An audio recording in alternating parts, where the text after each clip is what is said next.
সুধীস blogs থেকে আমি সুদীপ্তা চলে এসেছি তোমাদের সাথে নতুন একটা ব্লগ ভিডিও শেয়ার করার জন্য।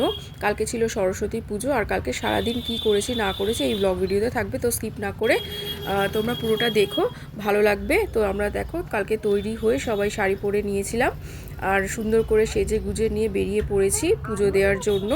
কালকে কি ছিল, পুরো কুয়াশায় ভর্তি, দেখতেই পাচ্ছ। আর আমরা কোথায় যাব না যাব, সারাদিন কি করব এই ভিডিওতে থাকবে। তো আমরা চলে এসেছিলাম গোপালের বাড়িতেই কালকে পুজো দিয়েছিলাম, আর অঞ্জলি সবই দিয়েছিলাম। এখানে দেখো ঈশান এখানে ধুতি টুতি পরে নিয়েছে, কি সুন্দর লাগছিল দেখতে।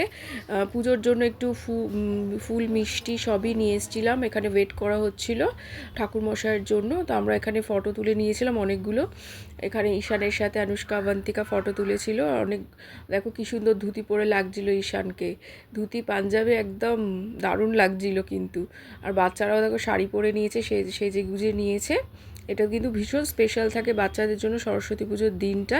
এখানে কি সুন্দর জোগাড় করা হয়েছে পুজোর জন্য। এবারে ঠাকুরমশাই আসলেই পুজো শুরু হয়ে যাবে। আর অনেক মিষ্টি ফুল, এখানে ফল সব কেটে রাখা হয়েছে পুজোর জন্য। আর এখানে দেখো প্রতিমাটাও কিন্তু খুব ছোটোর মধ্যে খুব খুব সুন্দর। এখানে ঠাকুরমশাই চলে এসছে, আমরা এই পুজোর ঘরে চলে এসেছি পুজো দেওয়ার জন্য সবাই। এখানে দেখতে পাচ্ছ প্রতিভা মানে গোপালের মিসেস আর ঈশান গোপালের ছেলে, এখানে সবাই চলে এসেছে, আরও অনেকেই ছিল।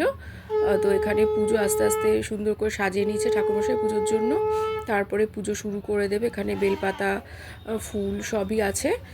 আর পুজো চলছিল, হয়ে গেছে, এবার আরতি চলছে। তারপরে আমরা অঞ্জলির জন্য ওয়েট করছিলাম, অঞ্জলি দিয়ে দেব এখানেই। এখানে আরতি চলছে, পঞ্চপ্রদীপ দিয়ে আরতি, তারপরে কর্পূর দিয়ে আরতি, প্রতিমা ওদিকে শাঁখ বাজাচ্ছিল।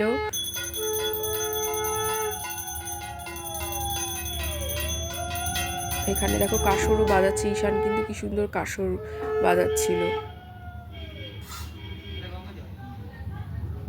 কালকে কিন্তু ওখানে গিয়ে ভীষণ আমরা মজা করেছি। তো এখানে গঙ্গা জল নিয়ে নিয়েছিল ঠাকুরমশাই, সবাইকে দিয়ে দিয়েছিল, যেহেতু অঞ্জলি দেওয়ার আগে গঙ্গা জল দিয়ে হাতটা ধুয়ে নিতে হয়। প্রতিভার সঙ্গে দেখতেই পেলে ফটো, আমার কাছে ওই ফটোটাই ছিল, আর একটা ফটো থাকলে আমি হয়তো দিতাম, কিন্তু দেখলাম আর ফটো নেই, একটাই ফটো তুলেছিলাম। আর এখানে পুজোর পরে অঞ্জলি দিয়ে পুজো শেষ হওয়ার পরে ফল প্রসাদ চলে এলো, খেয়ে নিয়ে তারপরে তাড়াহুড়ো করে প্রতিভা এখানে আমাদের সবাইকে লাঞ্চের জন্য বাচ্চাদের আগে বসিয়ে দিয়েছিল। অনেক কিছু ছিল দেখো, ফ্রাইড রাইস, কড়াইশুঁটি দিয়ে আলুর দম কষা করে, তারপরে পনিরের তরকারি। বাচ্চাদের খাওয়া হয়ে গেলে তারপরে আমাদের খেতে দিয়েছিল। একটু তাড়াহুড়ো করেই খাচ্ছিলাম, কারণ আবার যেতে হবে বাচ্চাদের স্যারের বাড়ি, ম্যামের বাড়ি, সেই কারণে খাওয়া দাওয়া শেষ করে সবার সাথে দেখা করে বেরিয়ে পড়লাম বাড়ির জন্য। তো ভিডিওটা কেমন লাগলো অবশ্যই জানিও। তোমরা কেমন করে কালকে সরস্বতী পুজোর দিনটা কাটালে সেটা অবশ্যই কমেন্ট সেকশানে জানিও। আর ভিডিওটা কেমন লাগলো সেটা অবশ্যই জানিও।